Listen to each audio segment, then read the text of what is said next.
I love the enthusiasm. What are you hearing? No, I'm not. That nobody knows his model life. I'm feeling addressed to the nation overall. I know. I know. Barring my You no. do have some experience. I mean, you could throw out 100 scenarios that sound right. So. Yes, true. It does seem like something must have happened.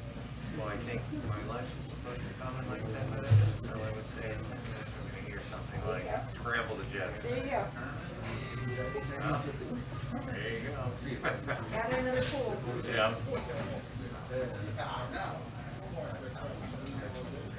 Hello. Hey. Yeah, hungry. I ate my lunch. Yeah. Well, I mean, what was it? Half of it showed up, and surprisingly, most of it was for the people who worked there.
Sad to say of all the tragedies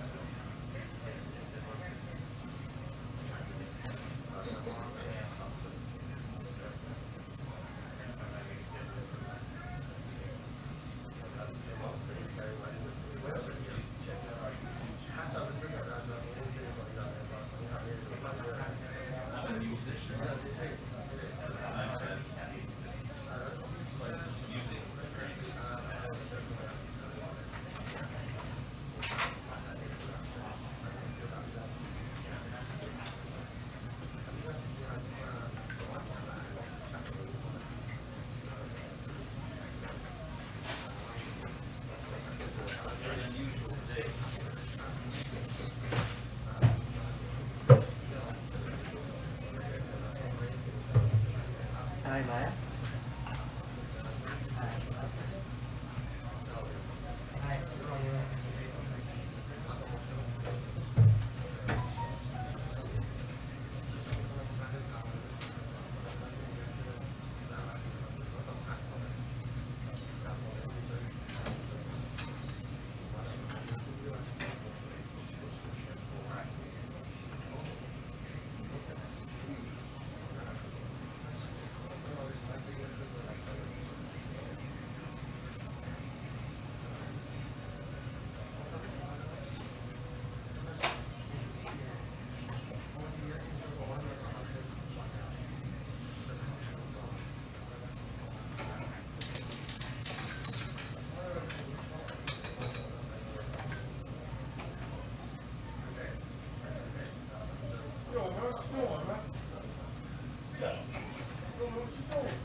Remember.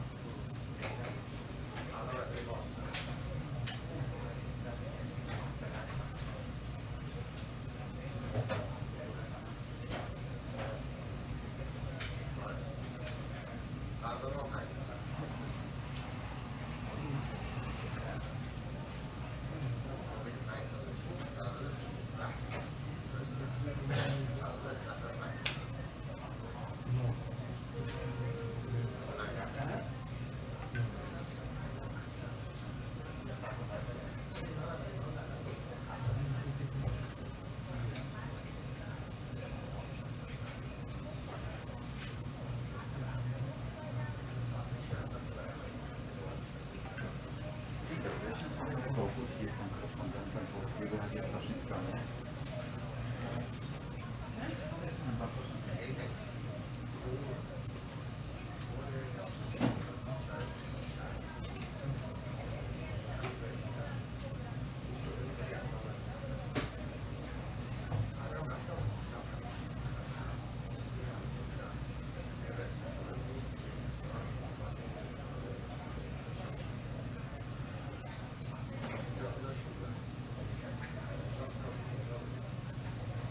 The lull before the storm. Yeah, indeed. Oh. Excuse me. Actually, with good help. What did you search? The New York Times. Oh, yeah. Yeah. Wait, here. That's mine. Yeah. For we talked. Except for me today. Don't know in our press meeting. Yeah, I don't know that we're gonna get one. I would think maybe we'll get Biden instead at some point, I guess. The Biden's not gonna come back. I doubt he would come here. I suspect he would probably do an Eastern thing, but yeah. Yeah, it'd be great if it was open press side. No, I don't know how they'll handle that. But the prime minister needs to get back to this. Yeah, exactly. I'm not sure. A lot. Yeah, exactly. So I'm not sure if what's gonna happen. A lot in the air today. Right, mostly cloud. Yeah. I a lot of potatoes. I bet you can dig it. There's one of them. I'll give you Good a to see you. card. Yeah, sure. I don't carry cards anymore, but I'll Send the, yeah, I'll send you an email. Okay, thanks, man. Appreciate it. My first degree was from New York. Oh, good. Good to see you.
Shalom, Kara.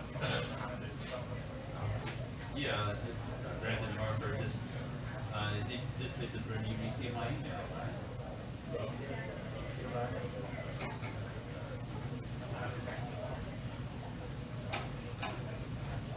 I know it's terrible, isn't it?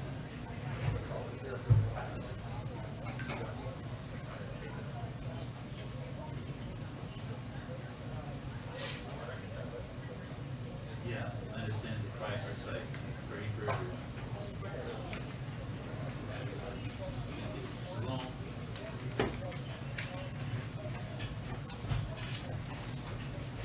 I wish I had some inside some data that no one else is. But yes, I mean, yeah,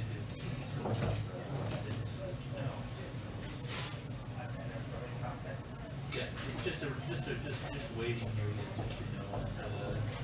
just for the delay, and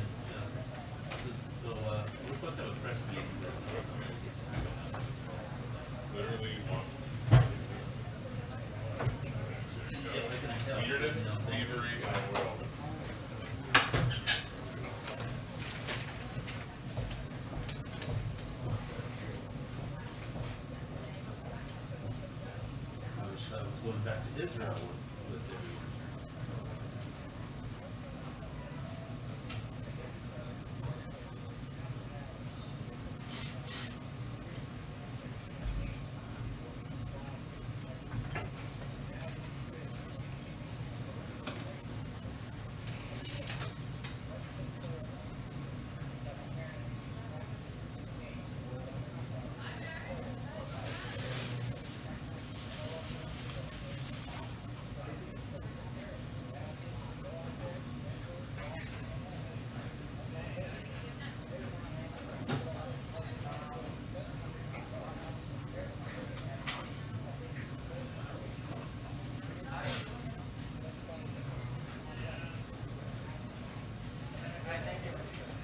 Well, it's troubling with the bombing in the airport.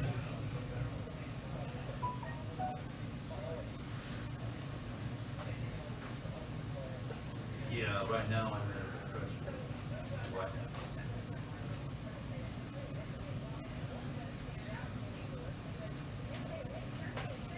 Yeah, I think, you know, there has to be, we're gonna have to go to war with Taliban.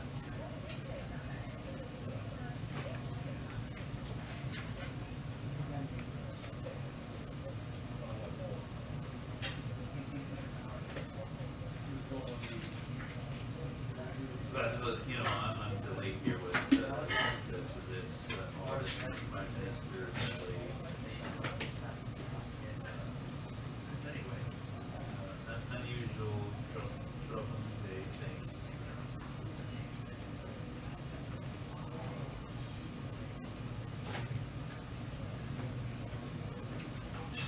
Hello, Peter.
There's helicopters going in to get people. That's just terrible.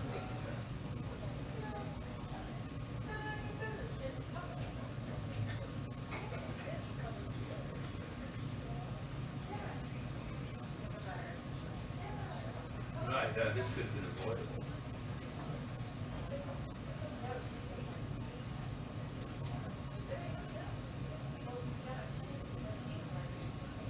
I'm staying here, yeah, until it's over today. Yeah, I only eat once a day, every day, so I'm okay.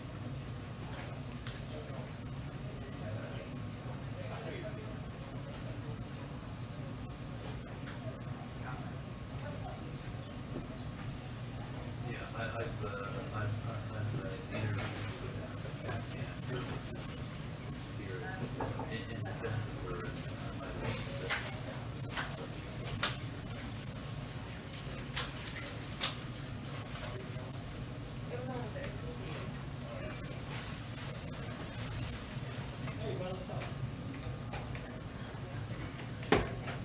chill.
trying to cool it. I'm cooling it. I'm cooling it. I'm in the air conditioner here. You know, until then the Prime Minister shows up. And I gotta use that. It's hot. Outside, and it'll become hot under the collar, you know. And then I'll get home and then I'll cool it.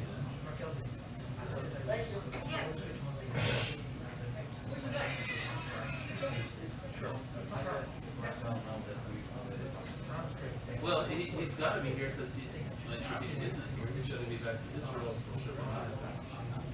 He has to leave by 11 o'clock tonight. So if he doesn't get his meeting with by the White House, then he's got to leave. I'll stay here. So I'll find out more as it develops, okay? And I'll talk to you later. Shalom.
Buenas tardes. Pues un ambiente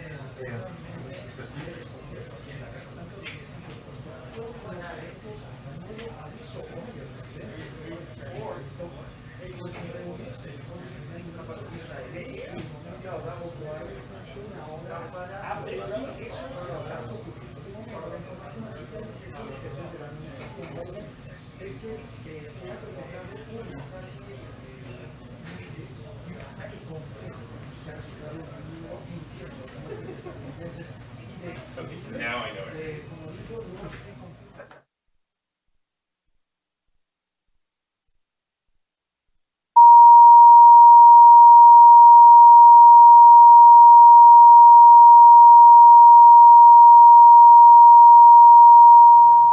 Una de esas explosiones junto al aeropuerto de Kabul, dos explosiones confirmadas ya también por el Pentágono. El tipo de información está en desarrollo. Se habla de una posible conversación de Joe Biden en esta misma jornada para abordar esta cuestión y definir cuáles son los siguientes pasos para Estados Unidos en un plazo que se acababa antes de estas explosiones.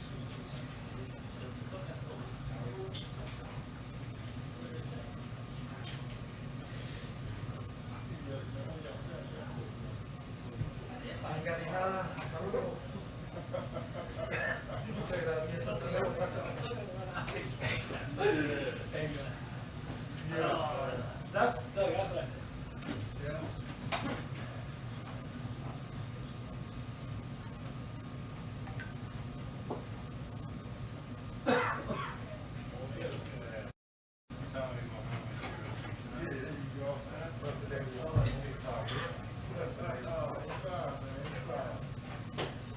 Although I texted a couple of people last night,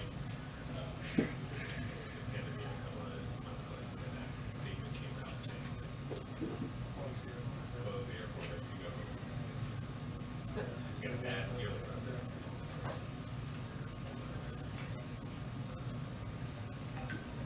I just went back and see if they just put it in motion.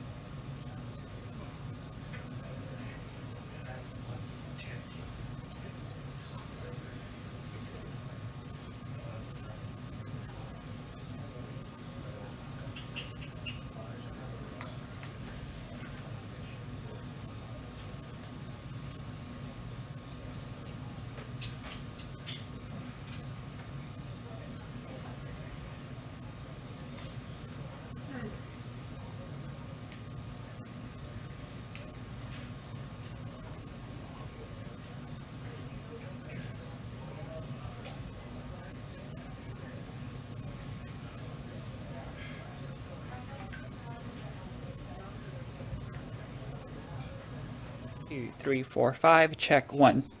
Stand up a little bit just because I'm trying to get a focus. Audio's good.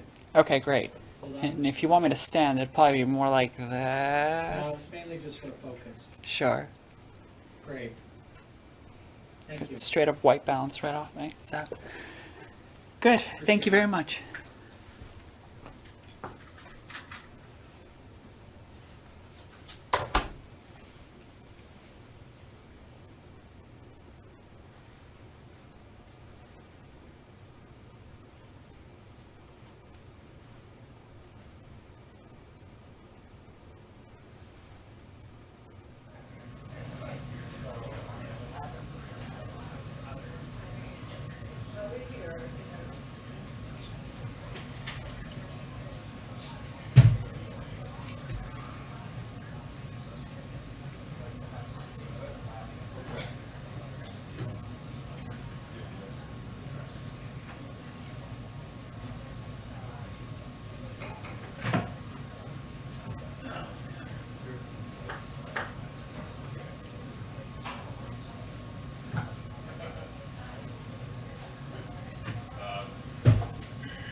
for you, man.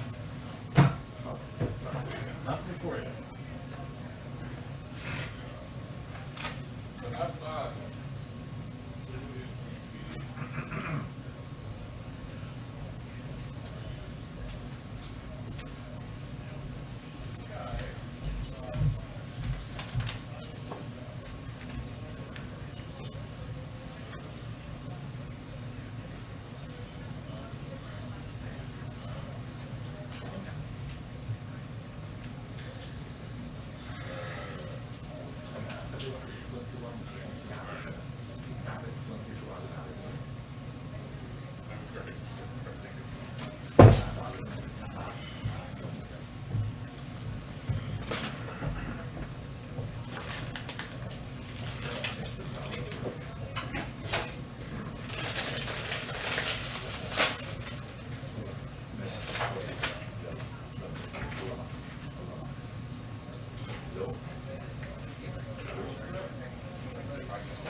Hi, friends. Hey, I'm swell. How are you? Okay. Great. We love to see it, hear it. Yeah. What's the latest? Big announcement. No, I have nothing. No, I'm not that important about it. No, Have something. no.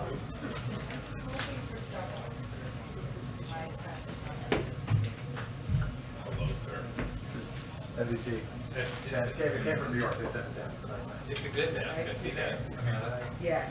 Thank you. Oh, of course. Yes. Oh my God, I have a whole spreadsheet. It's become a whole thing.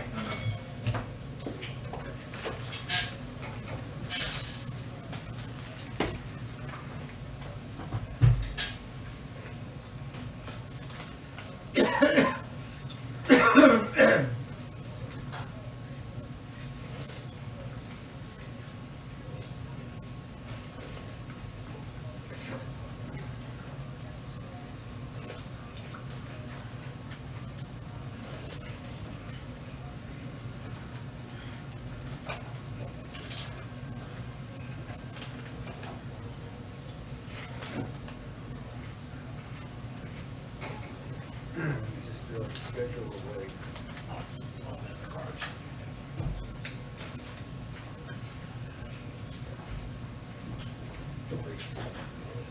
Clean up mailboxes.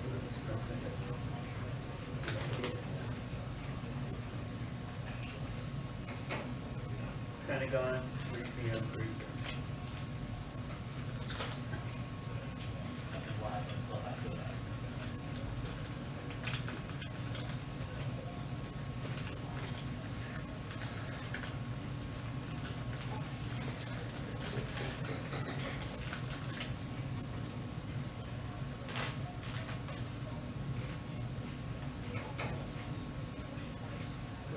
What's the position today, your class? I'm gonna head up. Well, now in here, Tim's gonna head up. Who? Tim, What are you doing? nothing. Okay.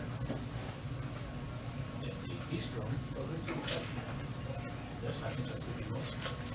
Who? Was. Okay. All right.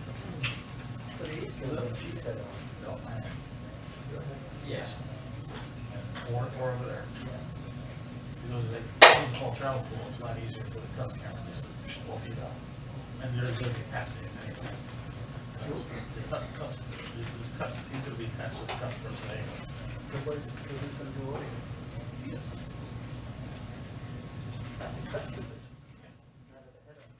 Now he's just gonna give me a cable with a splitter. Channel in the back. There's a shoot cuts, in case they say, okay, John, well, let's go, it's a lot easier for the customer. Go.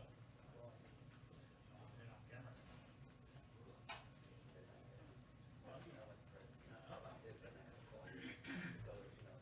Go get some ice or something.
don't know how he's making a living, but.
General Mackenzie's Acknowledged. comms check. We're doing a quick comms check with General Mackenzie's team. Can you hear me? Can you see me?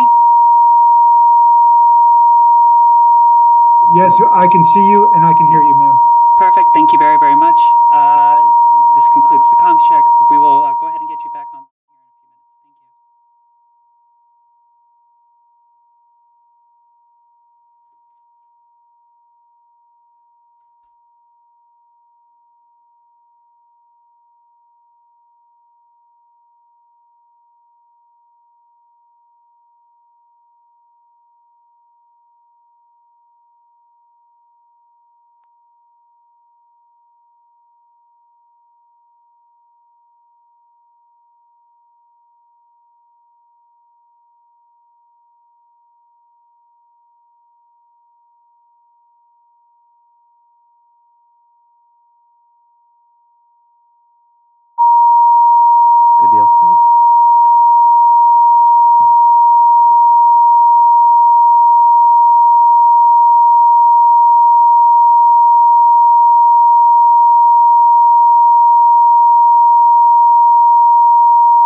Good afternoon, everybody.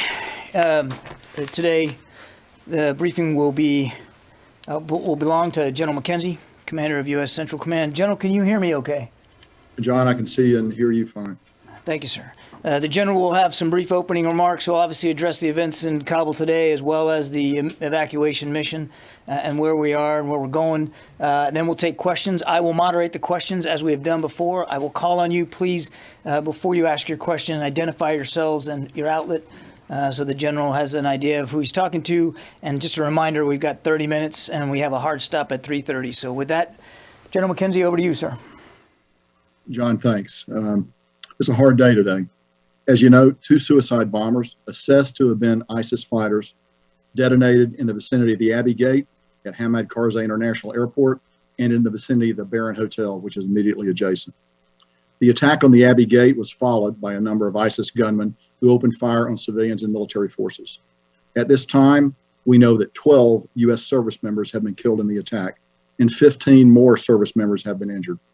A number of Afghan civilians were also killed and injured in the attack. We are treating some of them aboard HKIA. Many other Afghan civilians have been taken out to hospitals in town. We're still working to calculate the total losses. We just don't know what that is right now. Their loss weighs heavily on us all, and I'll talk a little bit more about that as we go through my prepared remarks. We continue to focus on the protection of our forces and the evacuees as the evacuation continues. Let me be clear, while we're saddened by the loss of life, both U.S. and Afghan, we're continuing to execute the mission.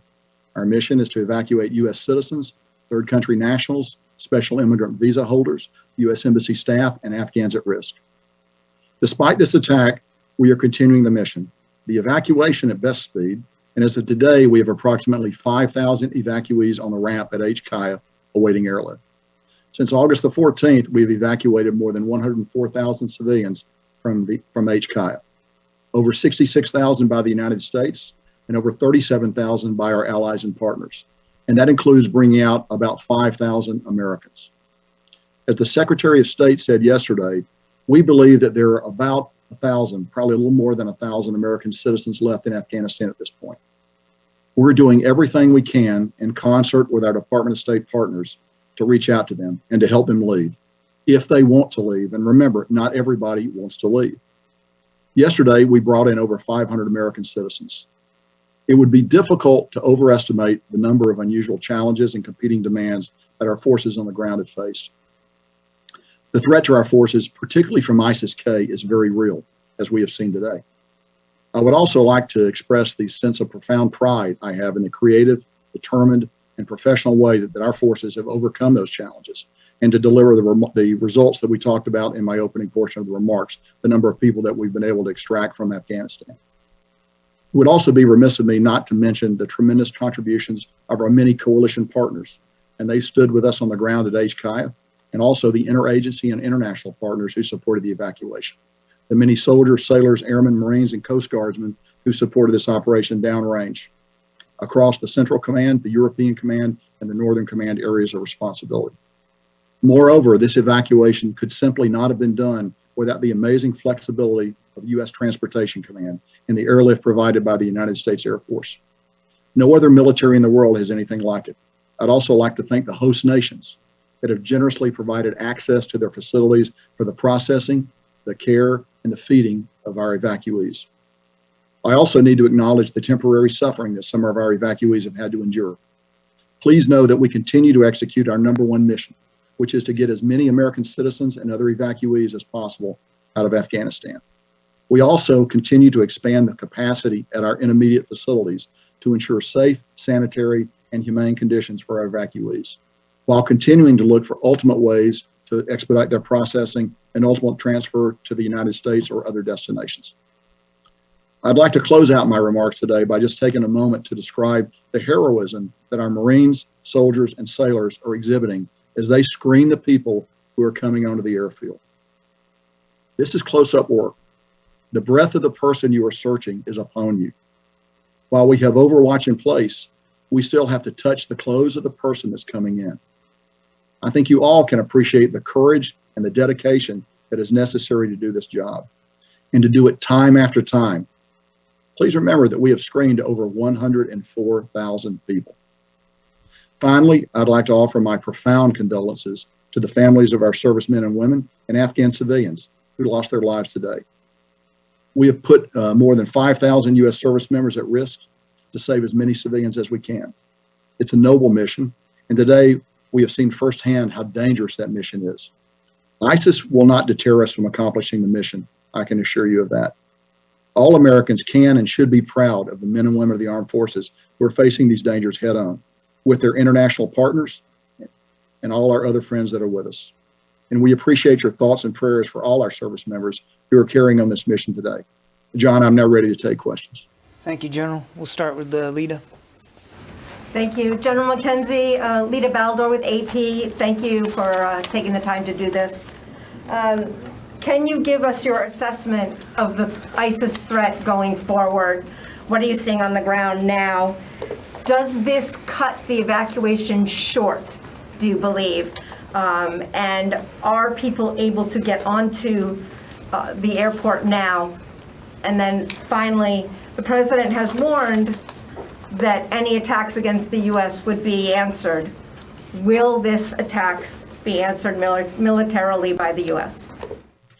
So a number of questions there. Let me try to take them in order. So first of all, the threat from ISIS is extremely real. We've been talking about this for several days. We saw it actually manifest itself here in the last few hours with an actual attack. We believe it is their desire to continue those attacks, and we expect those attacks to continue.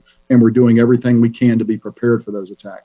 That includes reaching out to the Taliban, who are actually providing the outer security cordon around the airfield to make sure they know what we expect them to do to protect us. And we will continue to coordinate with them as they go forward. We are continuing to bring people onto the airfield. We just brought a number of buses aboard the airfield over the last couple of 3 hours. So we continue to process. We'll continue to flow people out. The plan is designed to operate while under stress and under attack, and we will continue to do that. We will coordinate very carefully to make sure that it's safe for American citizens to come to the airfield. If it's not, we'll tell them to hold, and then we'll work other ways to try to get them to the airfield. But I think our mission remains. We're still committed to flowing people out up until we terminate operations at some point, towards the end of the month. But I think we have the ability actually to do all of those things as we go forward. Let me just come back one moment. And you talked about going after ISIS. Yes, if we can find who's associated with this, we will go after them. We've been clear all along that we're going to retain the right to operate against ISIS in Afghanistan. And we are working very hard right now to determine attribution, to determine who is associated with this cowardly attack. And we're prepared to take action against them. 24/7, we are looking for them. David. General David Martin with CBS. 27 casualties is a terrible number. 12 dead. Could you explain the circumstances of these attacks which resulted in such David, so first of all, you will understand that we're still investigating the exact circumstances. But what I can tell you is this. The attack occurred at a gate. And at a gate, we have to check people before they get onto the airfield. We have to ensure they're not carrying a bomb or any other kind of weapon that could ultimately make its way onto an aircraft. So that requires physical screening. You can't do that with standoff. You ultimately have to get very close to that person. So while the air base itself is surrounded with T-walls, we're well bunkered in. We've done a variety of things to protect ourselves. At these interface points, these gates where people actually come on the airfield, there's no substitute for a young man or woman, a young United States man or woman, standing up there conducting a search of that person before we let them on. Now, the Taliban have conducted searches before they get to that point, and sometimes those searches have been good and sometimes not. I will simply note that before this attack, we had passed 104,000 people through. So this attack is one too many, but we'll evaluate what happened. We'll find ways to always get better. But the key thing is you don't want to let somebody on an airplane carrying a bomb, because that could result in even massive loss of life if an airplane were to be destroyed. So you got to do the searches. We work with our Afghan partners on the ground, the NSU elements, to conduct those searches. But ultimately, Americans have got to be in danger to do these searches. There's really no other way to do it. And again, I cannot tell you how impressed I am with the daily heroism of the men and women that are out there doing this work. Typically soldiers, sailors, and Marines that are doing that work. And they're right up close to thousands of people that are flowing through the airfield. You've all seen the images.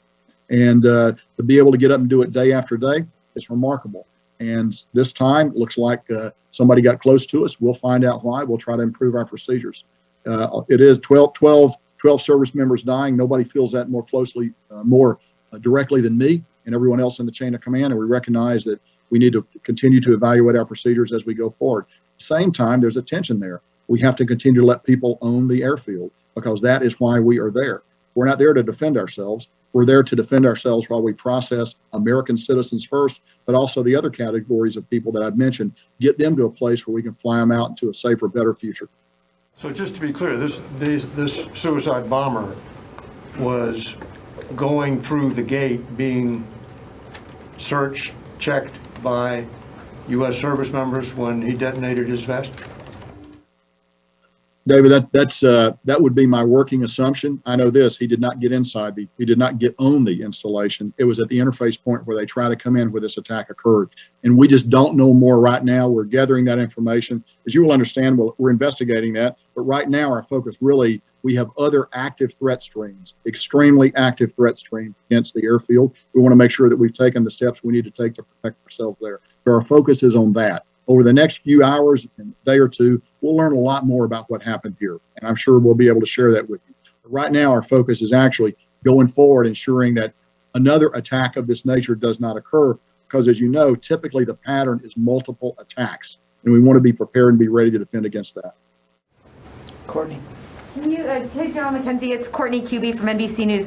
Can you tell us a little bit more about these extremely real additional threats from ISIS? Is it a concern about more suicide attacks?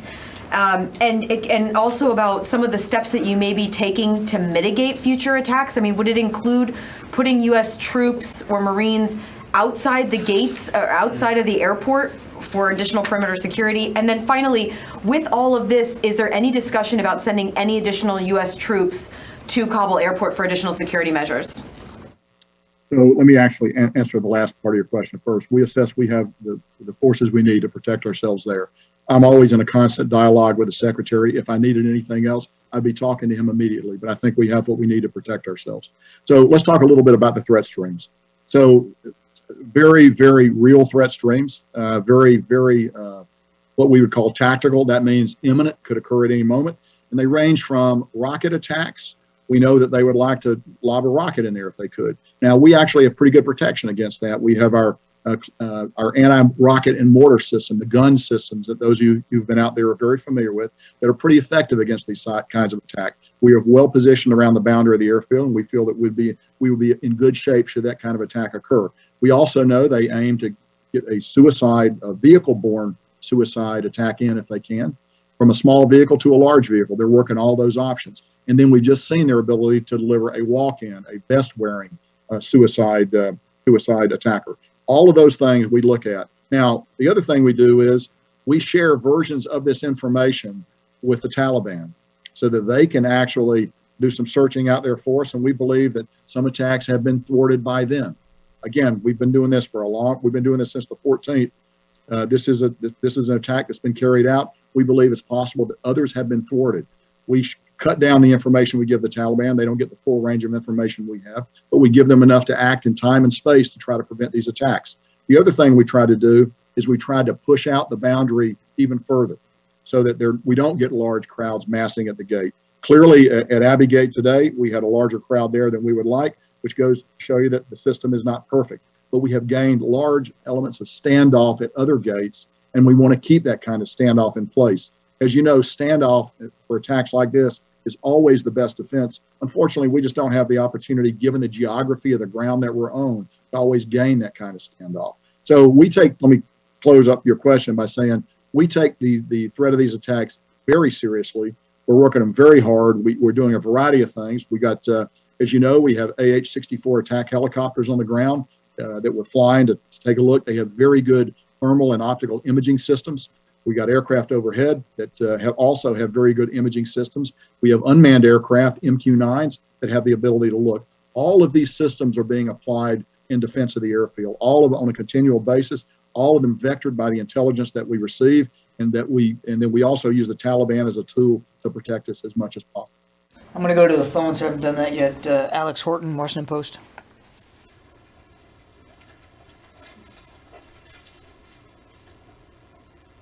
Alex, you there? Yep, just unmuting. Hey, General, this is Alex Horton with the Washington Post. Thanks for doing this. Can you give us a sense of where you are in casualty notification for these folks on the ground? How long you expect it to take, given that it's a large number?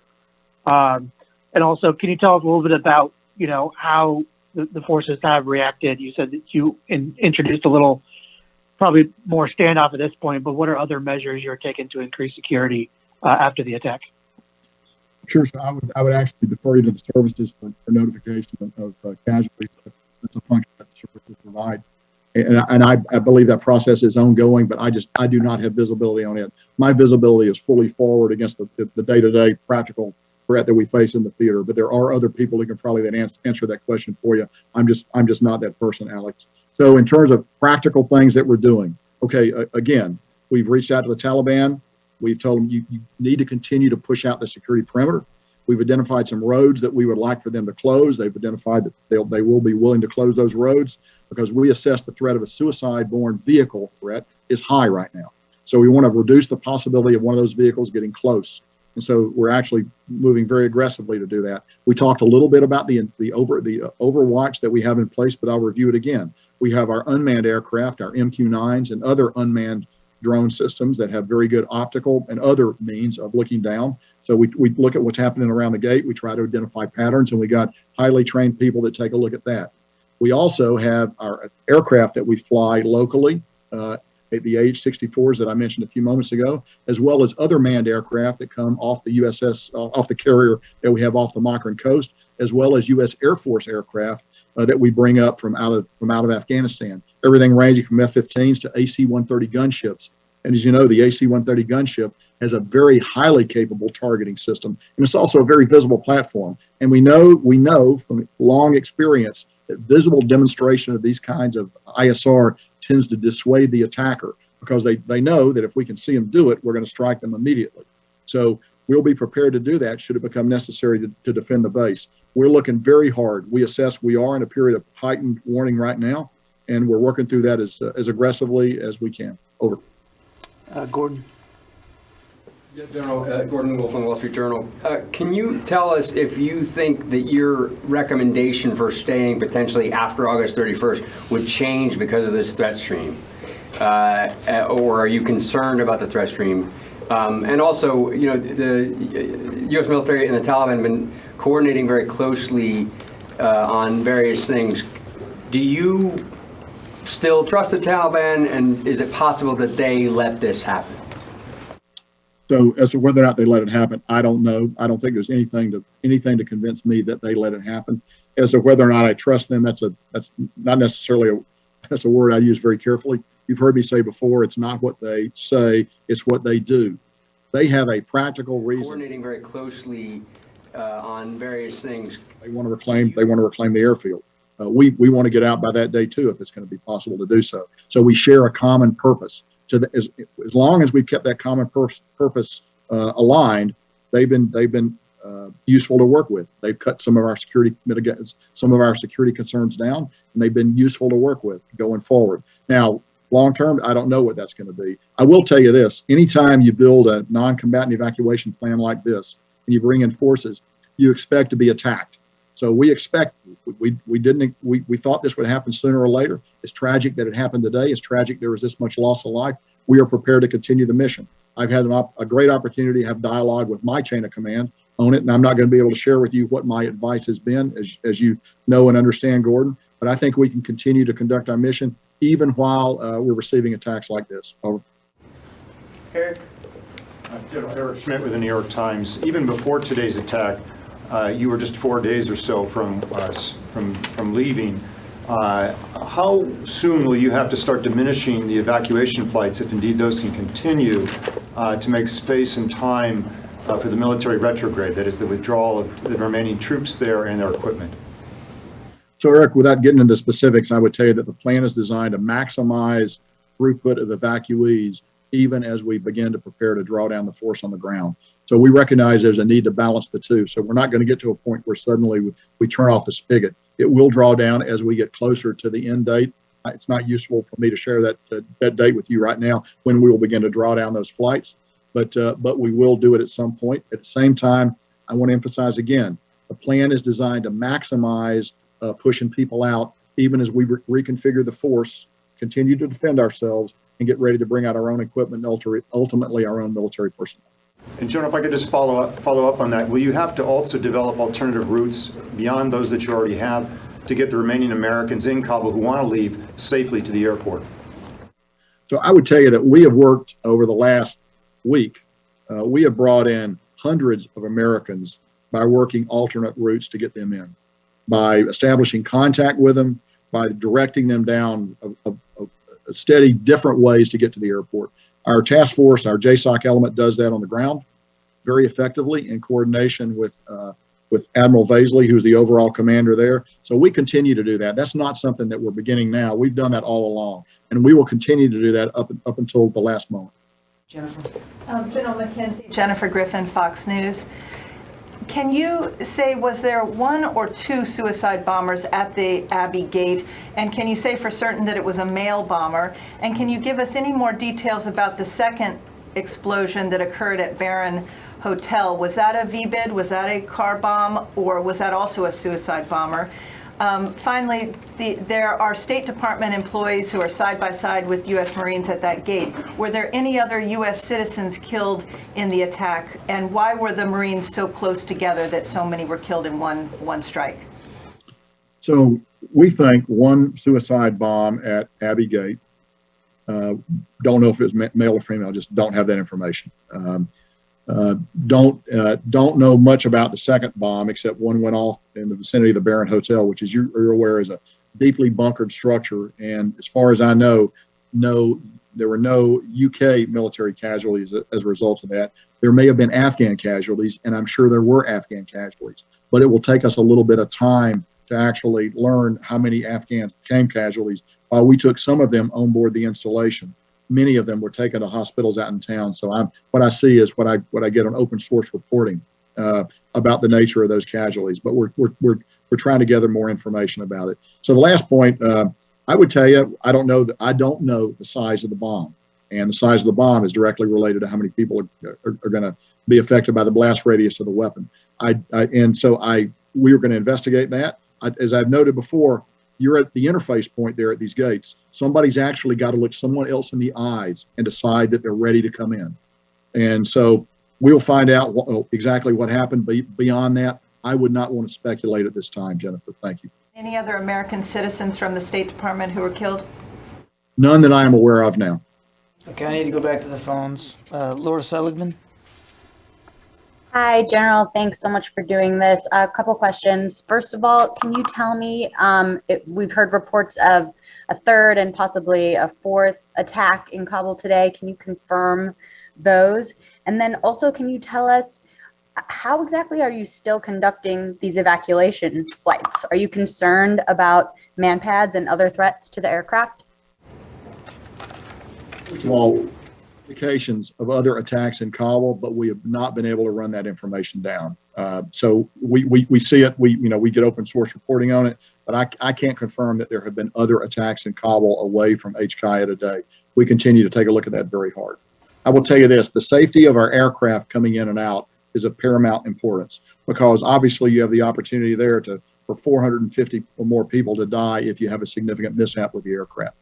We know that ISIS would like to get after those aircraft if they can. We don't believe they have a manpad capable of doing it.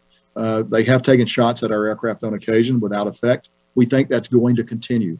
But as you know, military aircraft have a variety of self-defense systems. What's more vulnerable actually are the charter aircraft and other aircraft that are coming in that do not have those systems. So with our ISR, we look very carefully at the approach pattern and the departure pattern off that runway to see to see if we see any sign of something that might pose a threat to aircraft. That's one of the things that we look at religiously throughout the day and throughout the night as we conduct operations. Because really, the aircraft, the only way we're going to get people out of there. So we are keenly sensitive threats to our aircraft. Okay, we're going to take one more question. I'm sorry, guys, we got to keep moving. We're going to take one more question and then give the general a chance to close out. Idris. Sure, General. I know it's still early, but at this moment in time, how do you believe the suicide bombers made it through several checkpoints, whether it was Taliban or Afghan forces, to the Marines? Do you believe it was a failure, or they were able to somehow evade them and make it to the Marines?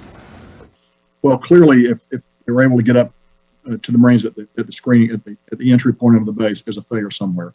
It was a failure by, the Taliban operate with varying degrees of competence. Some of those guys are very scrupulously good. Some of them are not.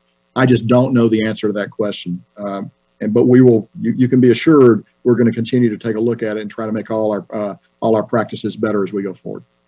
Okay, General, sir, we're gonna let the general close out. General, sir, for any closing thoughts you might have, sir. Hey, John, thanks. Again, I would just like to say today's a hard day, but the thing I come back to is the remarkable professionalism that the force on the ground is showing. As I've noted before, ultimately at these screening points in particular, you got to get very up close and personal to the people that you're bringing out. There's no way to do that safely from a distance. And we should all just bear in mind that we've been doing it for well over a week. We brought 104,000 people out. That's a tremendous number of contacts that every individual Marine, soldier, or sailor has had to have as we bring people aboard the airfield. It's a very heavy heart, that I do this conversation with you today. Nobody feels it more than me or the other members of the chain of command. We'll do everything we can to improve our practices there, to make sure it's as safe as possible for our folks on the ground that are doing this dirty, dangerous work. John, thanks very much. Thank you, General. Thank you all. Appreciate it. John, will you take a couple questions? No, that's going to be the end of the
No, it's under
Because I just will say, when it matters. The last time we were up there, we pulled the panel for the east. So head on was where you said, Denver was on the north, Touch was on the east, we ran to the east. That was me and Sherry and Melissa and somebody. And where was he? Where was President? On the south, but like midway. In fact, I'll show you. So the cut was on the east side? But how far away from one camera to the other? Like you said, maybe 25 feet. That was for your end. So you can run a cable, you run an audio cable to, No. They had, you know, they had drops. They had a mult where Melissa was They had head a on, drop at each. and they had, yes, and they had a little 6x by us. But that's where he set the podium, so that's about halfway. Oh, I see. Yeah, so he was way up from the back wall. I'm gonna put us over here, so obviously I'm on the east, and Melissa's back there. I think because everybody's coming in through those doors, they didn't want us running to the west. So we could do it to the east. Yeah. So that's fine. okay. I mean, could you do that yourself if you want me to? No, yeah, we'll figure it out. Yeah, yeah. You don't happen to have, is there I didn't see, but I thought there was another splitter in that bag. Splitter for what? So, Melissa, we put audio in the back of her. Instead of feeding her wireless, I'll have her plug directly in the back and now have two channels. And you would be on the head on, Brian. Yes. You'll both. And I plug in the back in And she should have her own, right. But I don't, maybe we just give her one channel audio. Just a straight up SOR. yeah, I mean, cuts, you know. I put, And then put the camera mic on for that? Good, the show is the problem. I just don't want to be confused. Sometimes they're like, well, wait a minute, I'm here, sounds like off mic. I know, but that's position. Okay. I mean, you've got the head on, two channels coming at you head on. I'd be surprised if they say, for what reason they have the head on. But the cut is only good for walking in the park. Or if they take a question. That's probably a good question. Well, I'll assess it when I get up there. Last time they had a couple floor stands in front of where If we can't do the whole thing. yeah, they came with the ball, so it was fine. I had my phone ready, but, and he just walked off anyway. Yeah, I don't.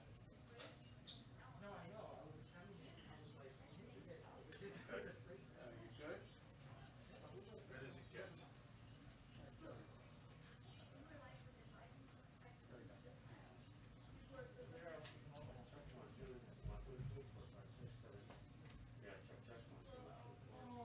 Okay. Let's see how it works. Let me know what's going on. All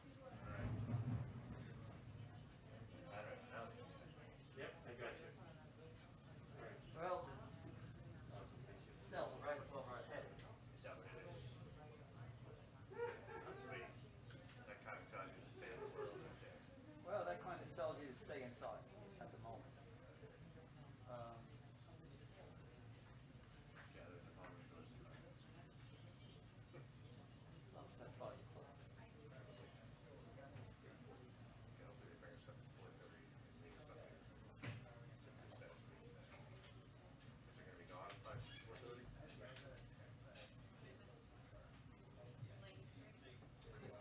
The world is ending. It's like 5 p.m.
down. Okay. This is the.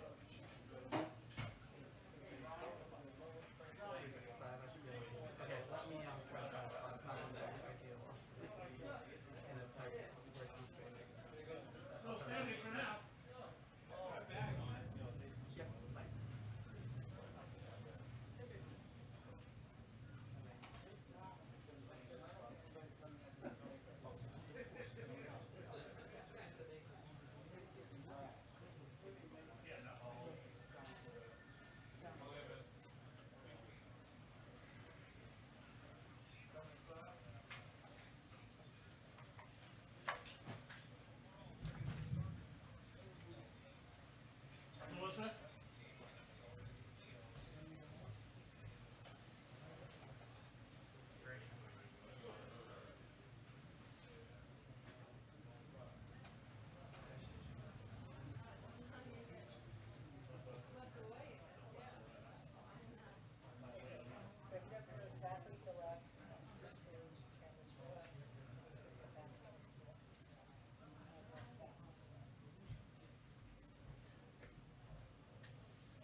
a little gain if you need, I don't think you need more than enough gain. I don't think they need any gain. No, absolutely. Just the zebras up, these are 95. I know everyone says that it's 70, 68. Yeah, I think it depends on that. Yeah, you got. 1, 2, 3, 4, 5. It's gonna be the same as normally, that's how we figure. Okay, so be already right balanced, you got a 4-6. You good to go? Good to go. Yeah. 1, 4, 6. Okay. Am I good? Yeah. All right, so I'll just, You got the audio, you already, did that. Yeah, right now?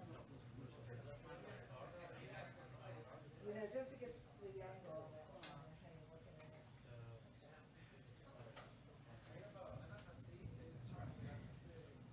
All right.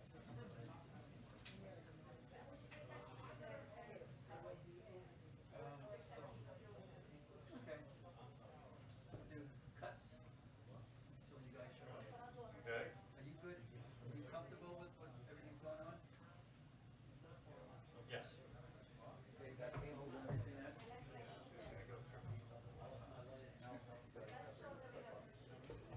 Okay. Yeah. Come down, roll me up, patch it. Get the rest over. Right here. And just gonna do that on. Until I show up. So it's time. I'm thankful what time is it there?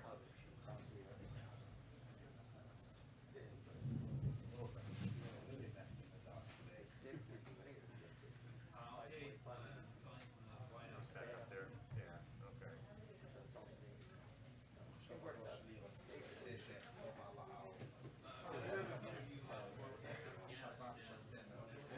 Yeah, okay. But I would say, I never did understand that. You guys gotta go, both of you guys gotta go. It's not like one camera. Two goes and the other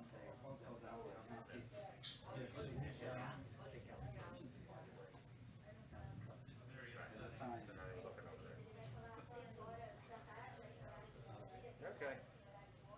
Good to go. Yeah. Thank you.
Aqui nessa sala de essa porta nova a gente também vai responder perguntas. Uma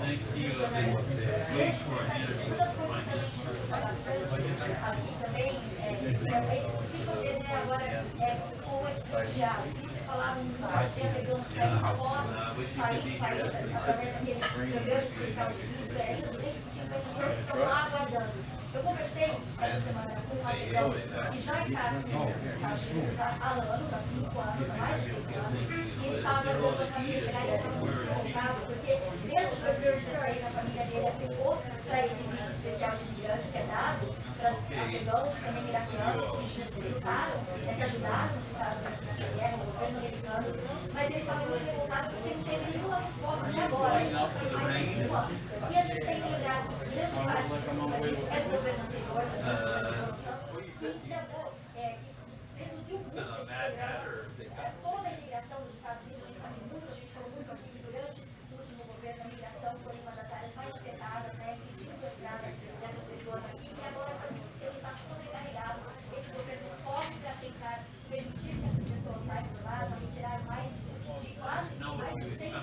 pessoas desde julho, desde o dia 14 de agosto, quando saiu o tomou o poder ali, mais de 100, quase 100 mil pessoas foram retiradas, muitas afegãs, que vão chegando aqui nos Estados Unidos e vão indo são encaminhados para bases americanas, para abrigos americanos lá, eles não podem sair, precisam ficar lá aguardando esse processo de imigração avançado. O processo vai demorar muito, ainda não tem certeza para essas famílias. Eu conversei com várias famílias que vieram sozinhas, que não sabiam aonde os outros países estavam, eles se perdem no meio do caminho, alguns em países diferentes, outros não sabem para a vida deles. Uma ligação de uma afegã que está lá na Califórnia me ligou para perguntar se eu podia ajudar ela a encontrar uma amiga que aparentemente estava num dos aviões vindo para os Estados Unidos. Então, a falta de informação, a muita confusão, o Joe Biden está numa grande encrenca, vai ter que responder às críticas. Hoje vamos ver qual vai ser o novo presidente. Ele foi muito criticado, a gente lembra, no primeiro posicionamento que ele fez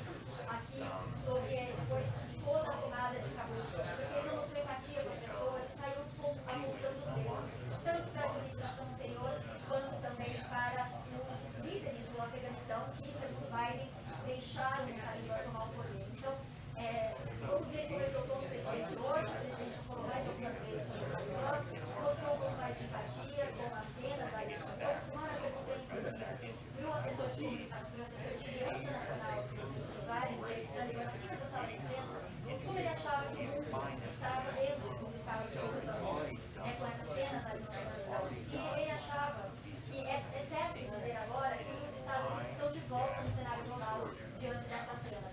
E ele, em vez de focar, em vez de responder sobre o pouco sofrimento que a gente tem acompanhado lá com milhares de pessoas tentando escapar do Talibã, ele focou, o que eu vejo agora são cenas dos nossos militares arriscando as suas vidas lá para retirar americanos e para retirar também afegãos de lá do país e nossos aliados.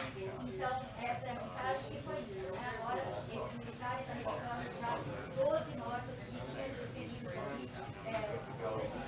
Era algo que a gente tinha falado mais cedo, o presidente disse que o objetivo do Afeganistão tinha sido conquistado, que era matar Bin Laden, que na verdade foi morto no Paquistão, e também acabar com esses grupos terroristas ali. O presidente disse que esses grupos não são mais uma presença significativa lá, significante, importante lá no país, apesar de Bin Laden dizer que a Al-Qaeda, o Estado Islâmico, ainda tem presença lá.